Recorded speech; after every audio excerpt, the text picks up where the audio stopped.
You're listening to Into the Valley, a Phoenix Suns podcast, a part of the Brightside Podcast Network.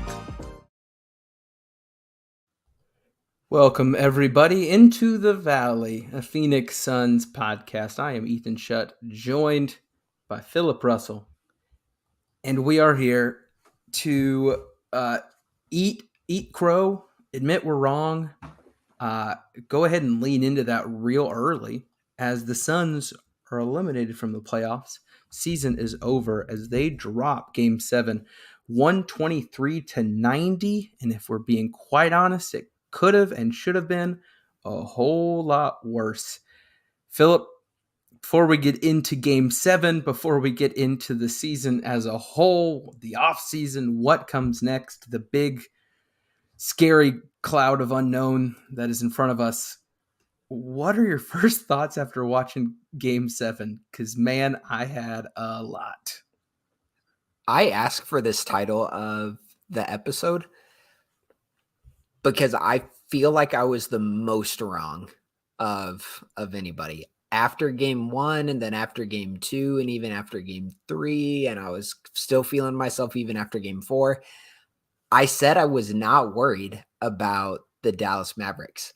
And this is one of those moments in sports where you just had the completely wrong read on a situation, and we'll get into this in just a bit, I think the Mavericks were a completely different team starting in Game 3, starting with that first trip back to Dallas. So there's going to be a balance on this episode of us criticizing the Suns, and rightly so. I tweeted out last night that I've never heard more appropriate jeers from a crowd in my entire time watching sports, and definitely in my time watching the NBA. But we're also going to spend time praising Dallas because they were fantastic.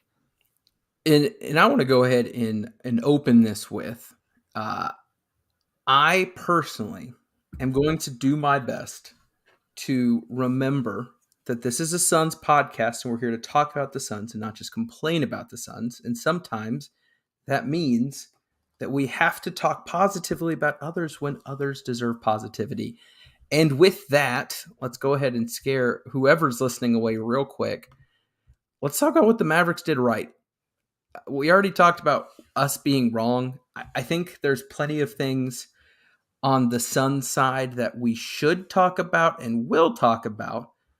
But before we get there, which in my opinion has an exponentially higher chance of going off the rails in many directions, let's stay focused and let's talk about Dallas. Because at the end of the day, Dallas won that series. And if you look at games 6 and 7, they did it in a convincing manner. What stood out to you the most about Dallas and what they did on the court to get this result? I can't remember game to game within a series a difference between a team's defense. The Dallas Mavericks we saw in Game 1 and to some extent in Game 2, their defense was so different in Games 6 and 7. I am truly incredibly impressed with what Dallas did on the defensive end. And I feel like we're going to hedge a lot because our audience base is Suns fans. I know I'm so painfully aware.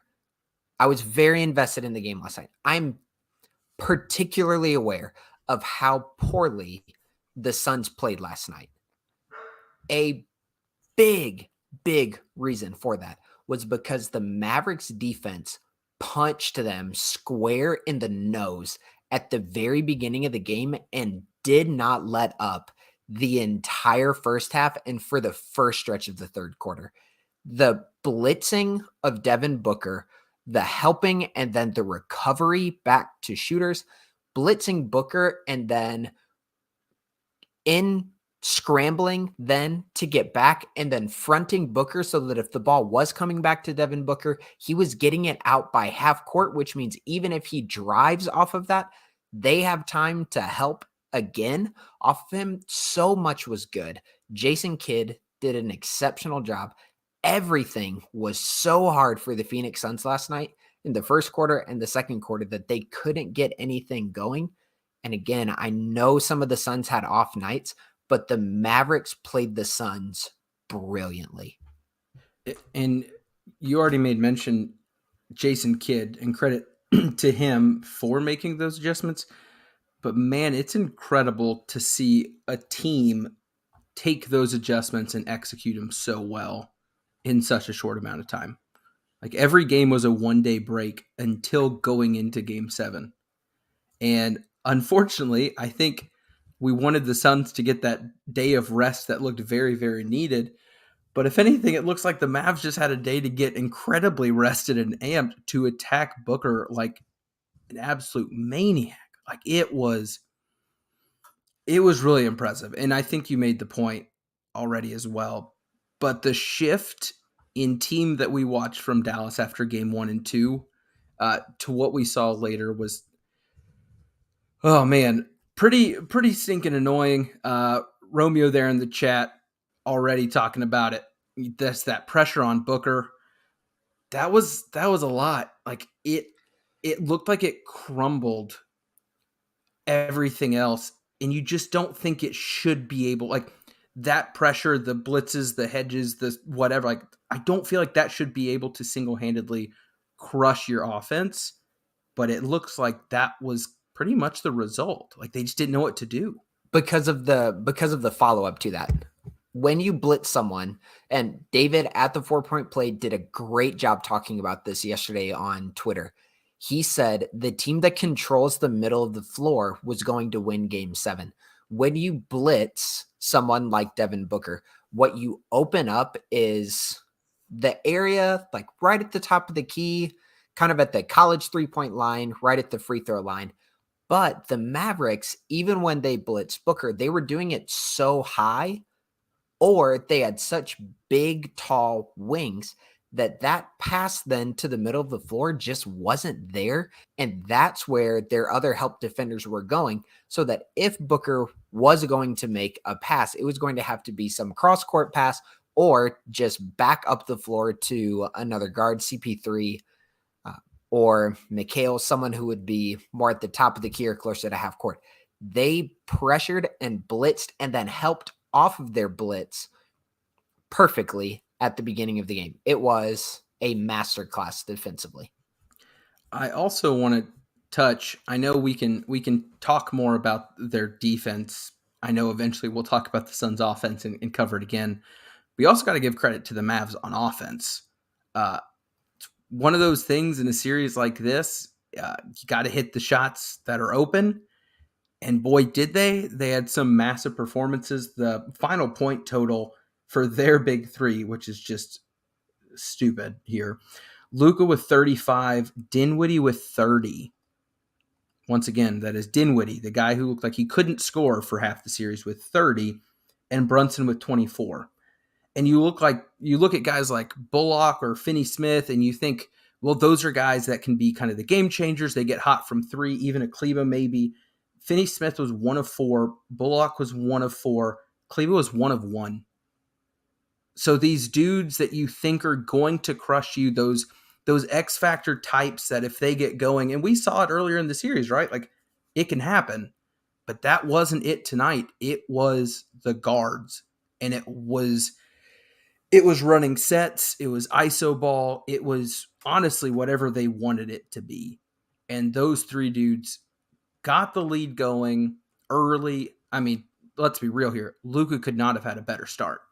Like, you want to talk about a dude that is trying to show the world that he absolutely deserves to be in the conversation that he's been put in.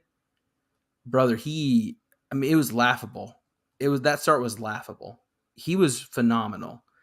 And so you see that coming, and you hope that you can mitigate the dangers around him. And you see very quickly that doesn't happen. And then you hope that you win the non-Luka minutes and Dinwiddie goes off, and you just say, offensively, they're cooking us. Defensively, it is equally as bad. What about the Mavs offense stood out to you the most? And what do you think it was that allowed Dinwiddie and Brunson and Luka to have continued success from the guard spot? I'm going to pivot off of that just a little bit. and say in the first quarter, it wasn't that great, except for Luka and Dinwiddie.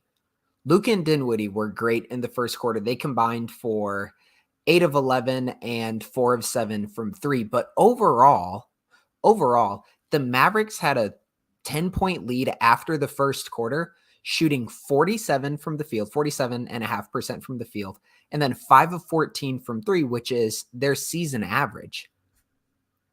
The Suns got up more shots in the first quarter than the Mavs. Same amount of free throws. Turnovers, the Mavericks had 2 more turnovers than the Suns in the first quarter. I've talked about my consternation with this phrase. It's a make or miss league, but a lot of times it's just the kind of shots that you're getting. The Mavericks from Luka and then Dinwiddie late in the quarter were getting better looks than the Suns, but a lot of those came from their playmakers going one-on-one. Yeah. And the Suns playmakers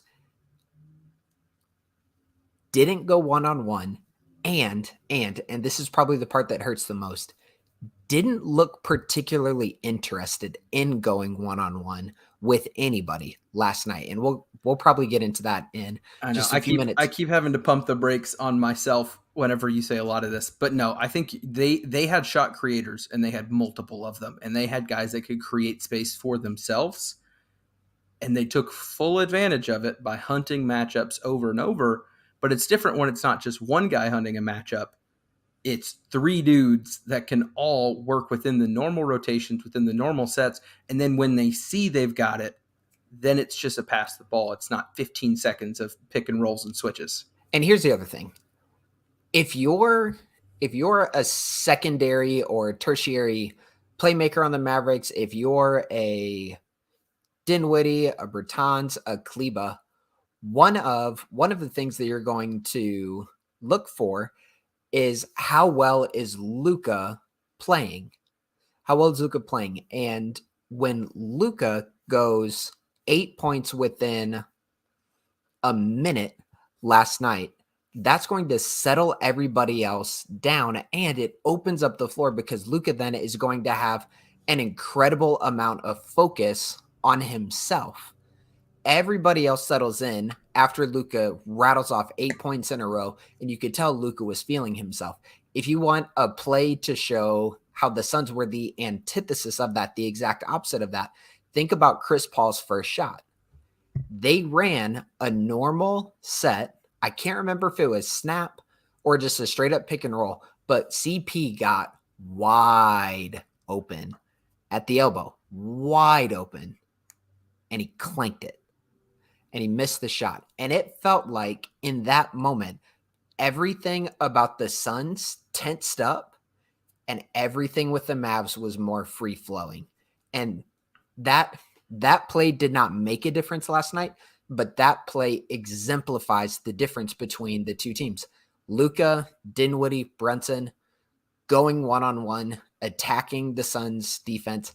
And then after that, the Suns' best playmakers not doing much of anything else, which there are so many different directions to go with this. Well, I want to say one quick thing too, and we talked about this last night. I think being able to have guys that can create their own shot is a really good way to break a team out of a funk. The Suns are a very funky team. Follow with me here. The Suns are very set on running their plays, running their actions, getting an offense in rhythm. And so 2 missed open threes and a missed elbow from Chris, it's like, oh crap, we're running our stuff and we're not making it. Now what? And so you either continue to run those and keep taking the good shots, but if the guy who you expect to make said good shot out of that set isn't hitting it, then what do we do? So it's either a personnel change or a game plan change. And so, like I said, when you have a guy who can say, we need a couple buckets, and we can talk Luka if we want to give Suns fans a tiny break from Luka, we can talk Jason Tatum. A guy that says, we need 2 to 3 straight buckets to either match what the other team's doing or get us ahead just that little bit. And we'll talk about it more in a bit. I'm trying to stay Mavs focused. The Mavs did have that, and I thought that was big. So when their 3-and-D wings weren't hitting and they have Bertans going 0 of 3 or, whoever, whatever, like they had guys who could get them out of a funk and get them going. And what helped them is they really didn't find themselves in a funk too often in Game 7. You saw it a little bit in Game 6. Game 6, they had those stretches where they slowed down. They looked fallible. The Suns could get back in it. And then one of their guys just kind of said, I'm going to go get us a bucket or two. Game 7, it wasn't needed, but I still think that's a thing that they are able to do that I know I didn't give them enough credit for when looking roster by roster and saying who should have the edge here. Sometimes you just have to have that guy. And last night they had 3 dudes that looked more than willing to be that guy. The Suns had 0 people who looked like they could be that guy. And we should probably just flip into the Suns now. Yeah, I feel like we can only we're already there because the Suns have 2 guys on their roster who have been that guy the entire season and were those guys all of last season and for the majority of the playoffs. Booker was that guy during the finals last season, and he looked like he didn't want anything to do with that last night. And that was the part that was, I don't know if it's concerning. I don't know how you walk away from this season thinking poorly of Devin Booker. You walk away from last night maybe with like a touch of concern about big games and big moments. And you can nitpick some of his shortcomings in the finals last year to go along with that. But there's been a lot of talk about like, oh, the Suns should have done more at the trade deadline. Chris Paul and Devin Booker have been enough for 2 straight seasons. They've been enough. And what it allowed young guys to develop. It allowed you to keep good defensive players on the court to flank D-Book and CP3. It allowed you to keep a guy like DA on the court who was a rim running presence for the majority of this year, who had great games throughout these playoffs, even hitting that short roll position. The fundamental problem last night and the fundamental problem in Game 6 was Devin Booker and Chris Paul were not good enough. And it is unfair with the way this team is currently constructed to expect all of a sudden Mikal, Landry, Cam Johnson to then flip some sort of switch and be on-ball creators when they haven't had to do that the entire year and for the last 2 seasons for guys like Mikal and Cam Johnson. That's not the role they have been asked to play. It's clear from watching them over the last couple of seasons, they're developing those capabilities, but they're not Game 7 on-ball playmakers right now. And the thing is, the 2 guys who are that for the Suns are probably both All-NBA this year. Right. So the media is going to say the 2 guys on the court for the Suns last night who just didn't get it done had 2 of the best 15 seasons in the entire NBA, and they were non-factors offensively. And in fact, they were so far net negatives offensively. I don't care who you have flanking them. I don't care if it's Eric Gordon. I don't care if it's Aaron Gordon. I don't care who else you want to have next to those guys. With the way the Phoenix Suns run their offense, if it's Booker and Paul playing poorly, there is no hope for them offensively. It doesn't matter who the third guy is. I think that's one thing too that's frustrated me a little bit about the Twitter discourse, which, look, after a game like last night, I think everyone deserves, maybe not everyone, 99% of everyone deserve a free pass of some kind. Vent your feelings. I'd rather you scream it to the world of Twitter than to your kid, your spouse, your whoever, right? If that's where you need to get it out, go for it. If we're going to scream and vent, I think what frustrated me the most, and I think it was because the Ayton bench issue and the Paul potential injury, those 2 guys popped up way more than I think Booker's name did. And if I'm going to rank the people I'm most disappointed in, I think Booker's my number 1. Booker's my 1, Paul's my 2, and then Ayton's my 3. Maybe. And maybe Mikal's my 3, and then Ayton at 4. Like, I get it. And if you go through my tweets, you will see a flood of tweets about me wanting Luka back in 2018, blah, blah, blah. The center position, it shouldn't be paid what it is. I stand by all those things. And the thing is, if you found me someone else who didn't go to the University of Arizona and was also drafted number one, like if Jaren Jackson or Bagley, whoever, I don't care. If a big is picked number one in that situation, I'm not going to be happy about it. That said, the expectations that are put on him this series, that was like stupid. Like, how on earth are we coming away from this series and we're saying, wow, Ayton really let us down in this series. Wow, Chris Paul's injury, he's washed. He can't do a thing anymore. When he literally had the game 2 that he had not that long ago, right? Like, it's incredible how quick we just move past and we forget. So how is Book not getting talked about? And here's my question to you, who's not been in Suns world as long. I think it's because the Suns fandom as a whole has a not weird, it makes sense, but an incredibly strong affinity towards Booker, where it's going to take a whole lot for them to ever turn on him. Mm-hmm. I don't know what Booker had to have done in order to get crapped on, but if you look at Devin Booker's stats in his first game 7, he was 3 of 14, and I think he started 0 of 9, 0 of 4 from 3. Like, how is that not topic number 1? Honestly, I don't get how Booker is avoiding the criticism. And again, you made the point. He's the number 4 MVP getter this year. That's ridiculous. Can you imagine if Giannis, Embiid, or Jokic, or let's go down 2 notches, Tatum or Luka, did what Devin did? How on earth is that not getting discussed? So do you just think the Suns have a level of love for him that it doesn't matter what he does at this point? I don't know if we were conditioned with how to talk about bad Devin Booker. Poor shooting Devin Booker, sure, but passive Devin Booker, standing out by half court like bad James Harden Devin Booker, that was new. I think what we saw last night was very new from Booker. So I don't know if here's like educational psychology.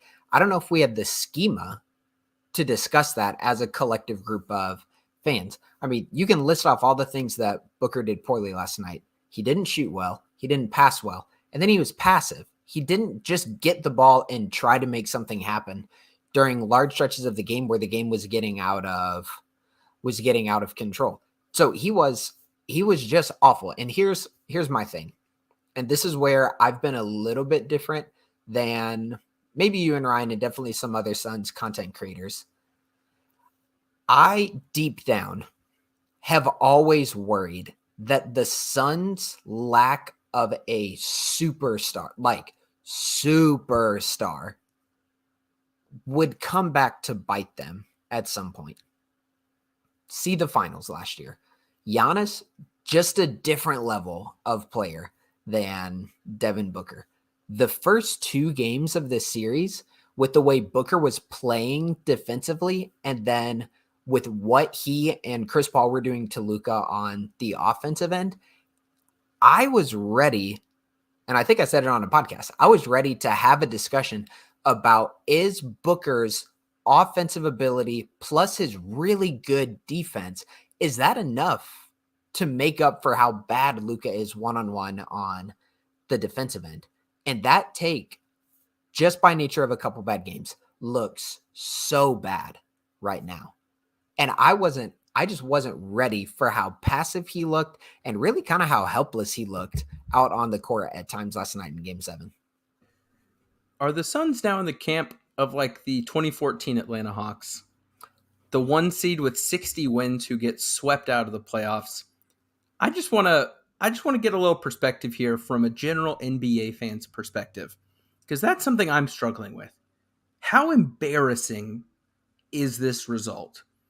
Because the Suns just got discussed as a historically good team, offensively, defensively, one went away from joining the 65 win club that has these crazy results of every one of them did this.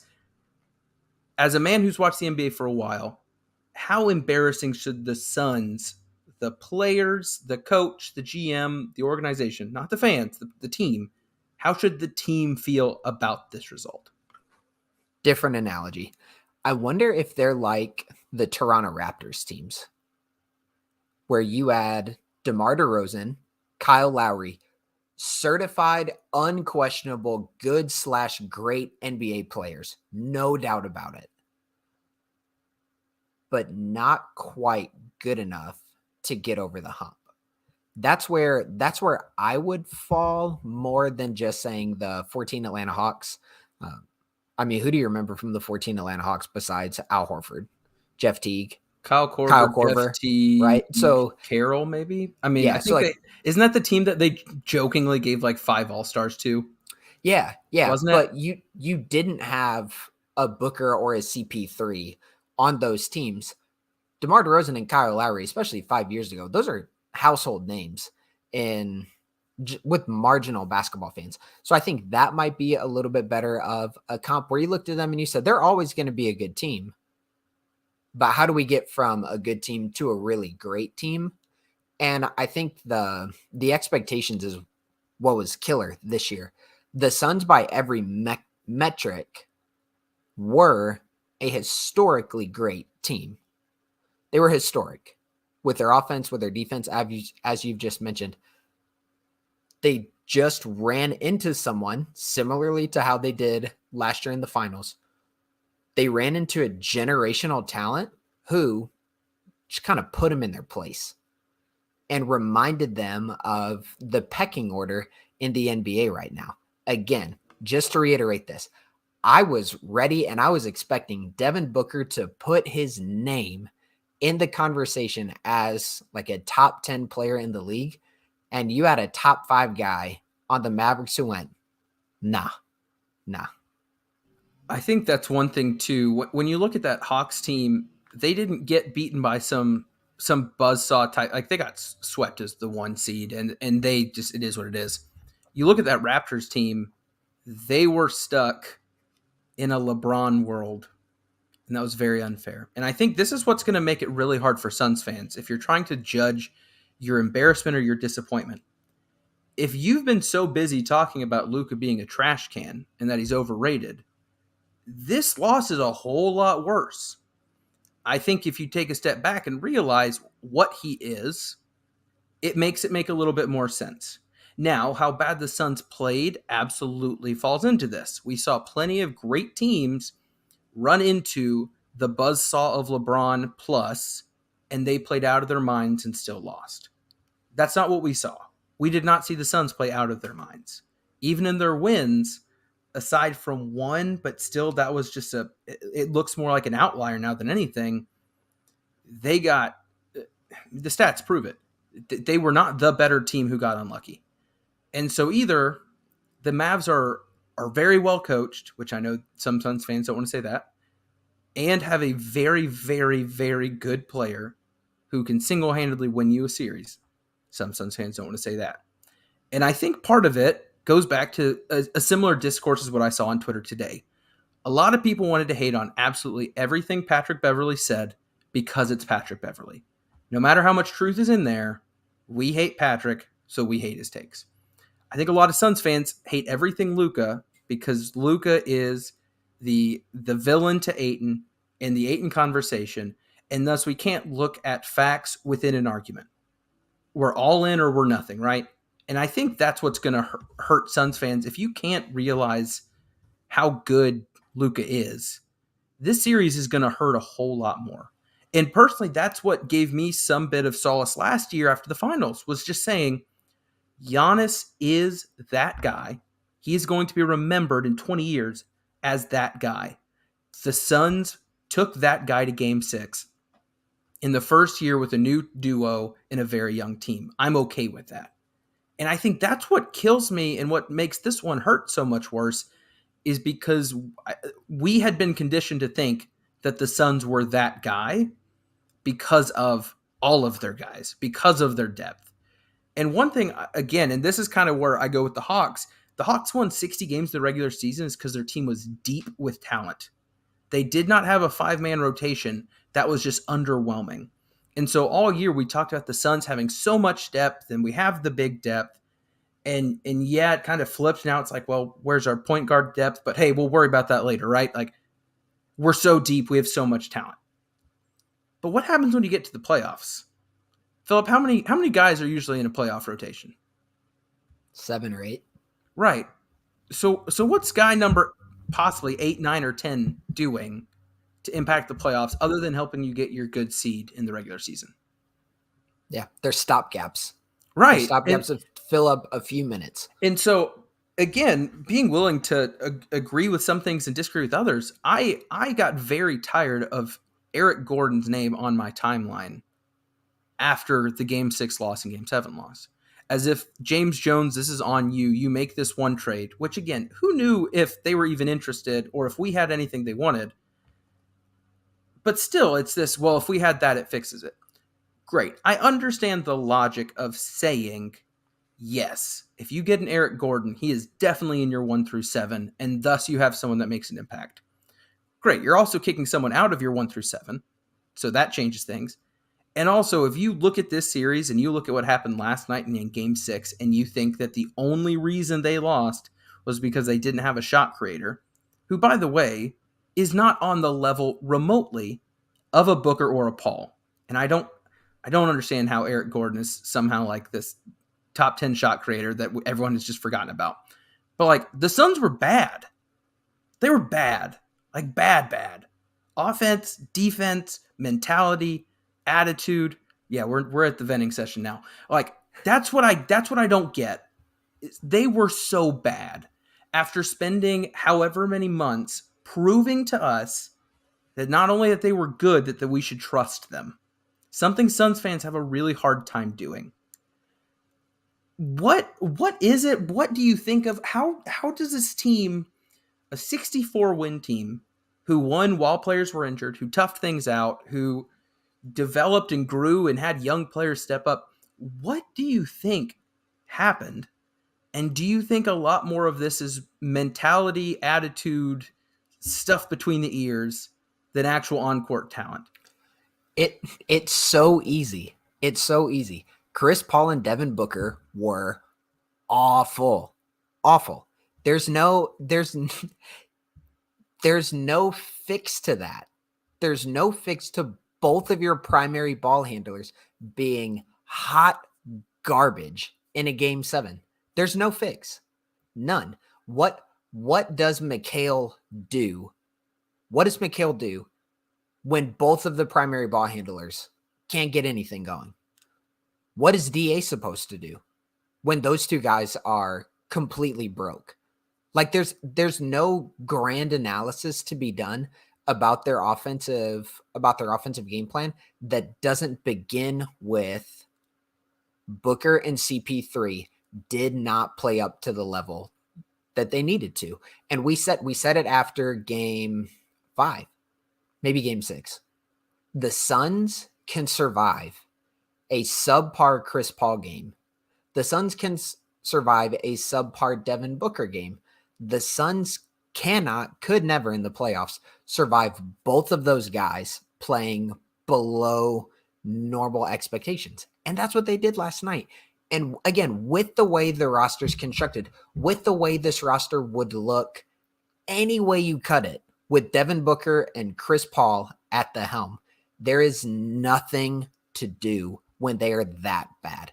That's it. So when you want to, we've talked a couple times in the series, like after Game 3, what is it that went wrong in Game 3? The Mavs made 8 3-pointers in the first quarter. What is it that went wrong in Game 7? Devin Booker and Chris Paul were that bad. And happiness is like the gap between expectations and reality. That's why there are so many Suns fans who are down so badly today, is because for the entire season, Devin Booker and Chris Paul, like you've said, they were those dudes, and they deserved trust. They deserved our trust as fans.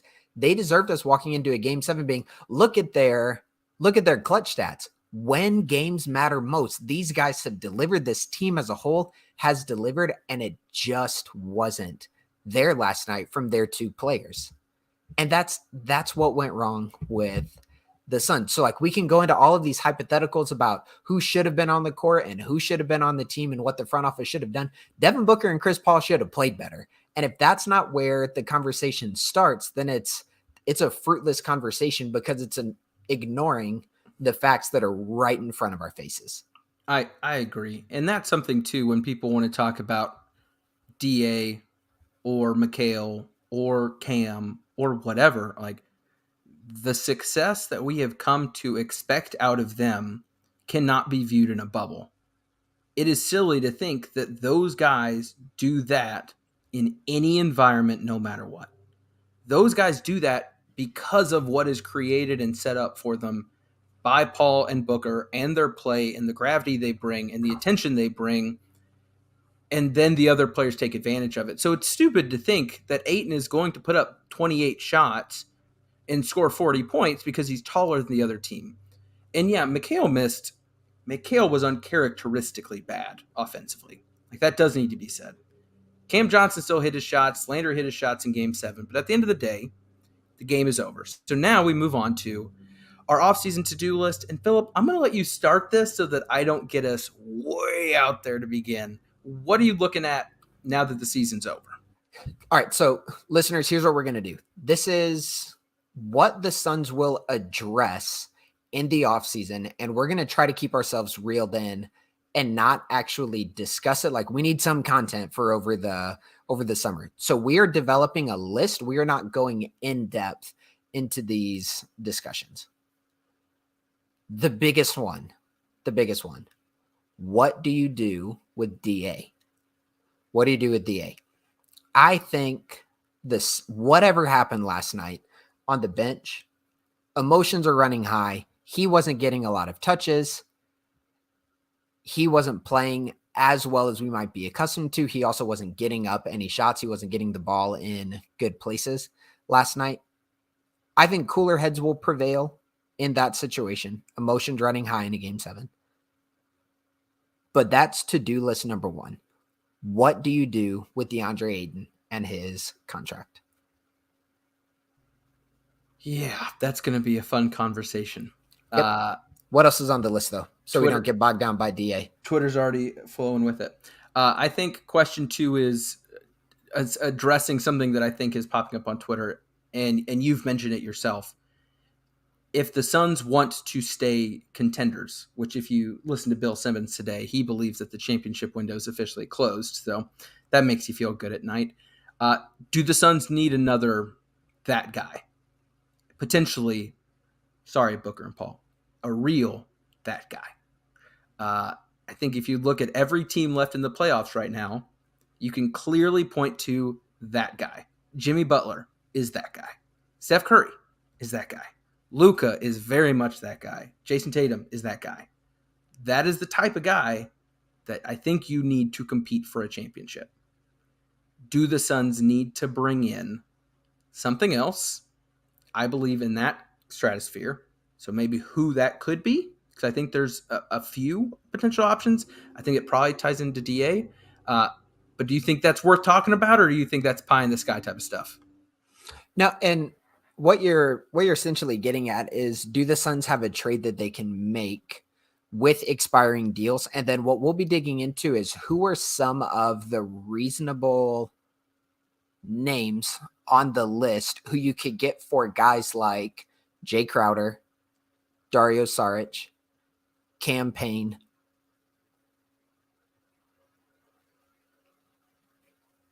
Okay, I'm doing it too.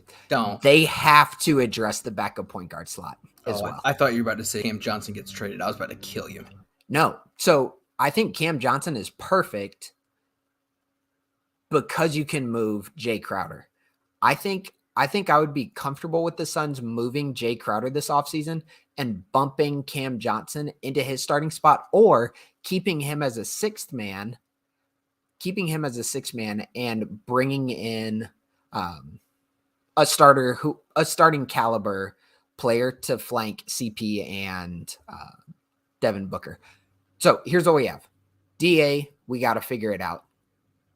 Is there a big move that we can make for a trade, kind of putting together some of our pieces that we have, some of the good expiring contracts, which, sidebar, shout out to James Jones for the Suns having expiring contracts when they need to make some big time decisions this offseason.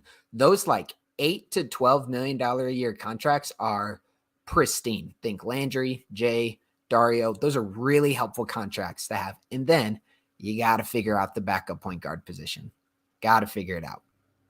Can Cam Johnson be his own category? What to do with his extension? Because Sure. I think, Sure. I guess you can just say the extensions. Because if Booker makes All NBA, which I really think he will, based on the MVP voting, 100%. Yeah, he's going to be no up doubt. for. He's going to be up for a supermax. Cam is going to be able to get his first big extension. So that might be another David Nash episode, having to rope him in to talk numbers with us, since he knows a little bit more than we do. And David, we know you're a loyal listener. We love you and would like to friendly remind you that you said you were going to come back during the offseason. So can't wait. Can't wait to chop it up with you after the emotion trend down again. Okay, so what do we have? We have DA doing something with the expiring deals. Backup point guard. I say secure Cam Johnson as long as it's a reasonable deal, as long as that doesn't balloon over 22 to 23 mil a year. Those are 4. Do you have a 5th that you would want to address? I don't think so. I think the Chris Paul thing is a non-issue. I don't think anything changes there. I know a lot of people were throwing out the massive deal that he signed, and now they believe that at age 37 he can no longer play basketball. I don't think that's much of an issue. I don't think the coaching change is happening. I don't think executive change is happening. I think it's going to be a lot of the same, but it's that what needs to happen using the supporting cast as leverage to improve. And I feel like we've kind of got that covered. Yeah. So we just have one more comment that says, do you think the Suns are a candidate to get a superstar? That's a tough question. What's the definition of superstar? Like, is it Kevin Durant? Right. Like Kevin Durant, LeBron, Giannis, Steph Curry, like those, Luka, like those are superstars in my mind. Are they candidates to get guys at a lower level than that? Guys like really good players, Jeremy Grant level. This is a little bit better. CJ McCollum level. There's been rumors online today about Dame Lillard. I think that's reaching too high with who the Suns currently have. So the qualifier, somebody deserving of a max or a supermax contract? No, that's going to be too much for the Suns. So they need to make some moves if they're going to be truly contenders. But then again, and we're getting towards 45 minutes, Ethan, so it might be time to wrap it up. Go back 2 years ago. 3 years ago. Think about where you were, Suns fans. Think about where you are today. Your team has won 64 games and got bounced in a game 7 in the second round. And we're looking at that and considering that to be below expectations. The Suns hypothetically could run it back. I don't think they're runaway favorites in the West like they were this year. They could run it back with what they currently have, and the Suns would be very good. Again, this is still a very good team that got out of sorts by a great scheme from the Dallas Mavericks. So what I'm saying is this. Are you trying to make me feel better because it's my birthday? Base level expectations for the Suns next year. Not even base level. Basement level expectations is going to be like a 5 or 6 seed.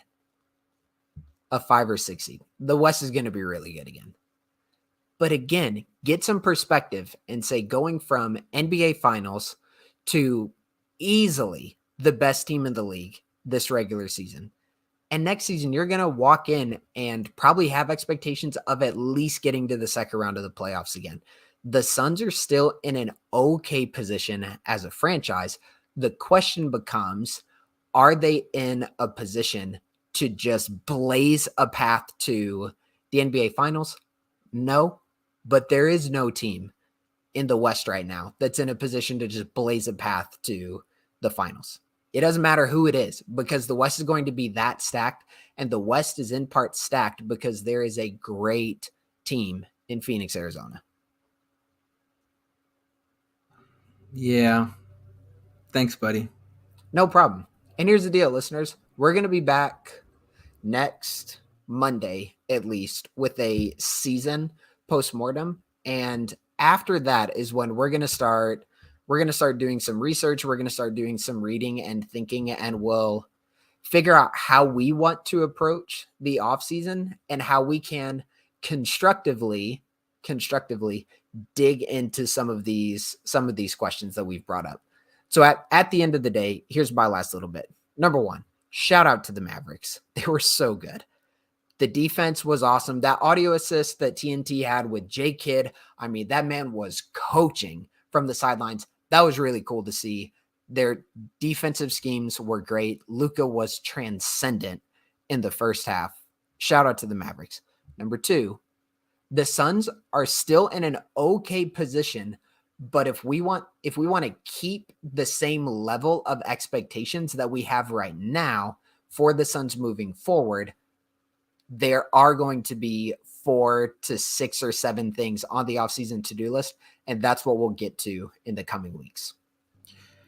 I also want to end, as we are, like you said, running along, by saying thank you to our listeners. I know we say it in passing all the time, but as the season comes to an end, we just want to say thank you for sticking with us throughout this entire season. The numbers were great and all, but the fact that so many of you were listening to us, especially come playoff time, goodness, you all were listening to us 2 to 3 hours a week. That's a lot. Like, there are loved ones in my life that'd be a big ask for. So we appreciate you a whole lot. We know that there will be some coping time, some hobby time to step away from the Suns and find something else. But we hope that if you are wanting to stay in the know as we continue to work through the Suns team, figure out what's going to happen over the offseason, you keep coming back. Like Philip said, every Monday we'll have an episode. What that episode will be about, I'm not quite sure, but we at least have some topics to start with. And if there was ever a time for you all to get involved, feel free to hit us up on Twitter at the Valley PHX. Any questions you have, topics you want to hear discussed, like, we're open for business. If you've got stuff you want to talk about, questions you want answered, reach out to us, send us a DM. If you don't want it to be out there for the whole world to see, that's okay too. But we genuinely appreciate you guys riding with us and listening. We're excited to put season 2 to bed and move to season 3, which is crazy that that's even a thing. So let's also get some shout outs to people we know or loyal listeners. Jordan, shout out to you. He slid into our DMs a couple days ago. We appreciate you listening. Romeo has been a real one. A YouTube on faithful. YouTube. Yeah, giving us some good questions to discuss. Also, shout out to our boy Ryan, who doesn't always get to come on the pod, but he's trying to work in the pod around his work schedule and with his move to Florida. So we appreciate the work that he's putting in. And then I don't want to call ourselves fanboys because we just like the guy and have a very friendly relationship with him. We're very thankful to David at the 4 Point Play, David Nash, for his support, for his coming on the podcast, for his promoting the podcast, and just the vouch that he gave us.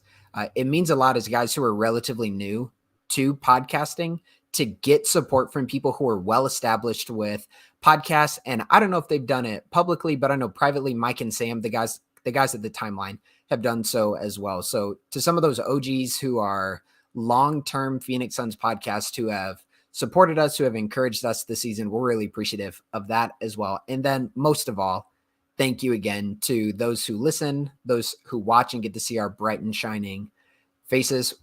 I'm sorry. Did you say bright? Have you heard of Bright and Siding Faces from the Brightside Podcast Network. Thank you. Plug. I was going to say, I wanted to give one final big shout out, as much as we appreciate you all listening, to Dave King. Dave was, you talk about giving us a shot when we really didn't have much to show for it.